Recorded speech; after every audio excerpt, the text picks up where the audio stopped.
You have seen this before. A police officer armed with a patrol rifle ready to fire. And you have seen this before. A flashbang grenade followed by police storming into a house.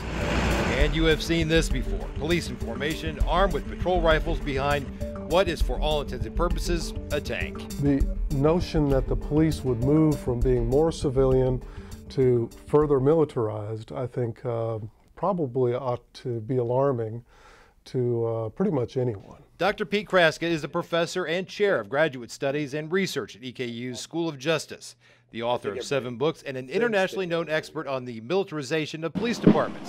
He says the militarization of police departments started with the war on drugs, where they were using sort of the Navy SEALs approach, the breaking into a residence using flashbang grenades and breaching tools and raiding the home for drugs. So where are police getting their military equipment? Most of the long guns that law enforcement is using are military type weapons that we have received from the military.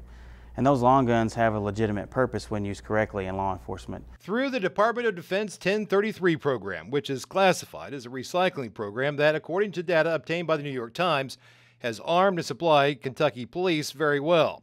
Kentucky law enforcement agencies have received 2,347 patrol rifles, 151 handguns, that's both pistols and revolvers, and 17 12-gauge shotguns, all from a federal government supply program. In the day of active shooters, when there's a great deal of active shooters in our school systems, when we come in, if we are armed with just a sidearm, we are usually outmatched by an active shooter, which is one need for a legitimate patrol rifle, which is what we refer to them as in law enforcement. The equipment isn't really useful.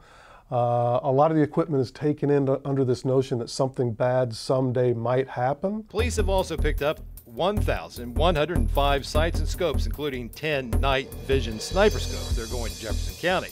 Henderson, Kenton, and McCracken counties have all received mine-resistant vehicles. And Kentucky cops have been given more than 3,100 weapon accessories, such as rail mounts and magazines, and nearly 700 pieces of night vision or infrared equipment.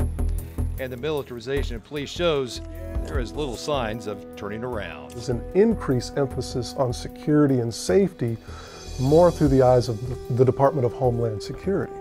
And that has lent itself to a lot of police departments thinking in a more militaristic way instead of a community policing way.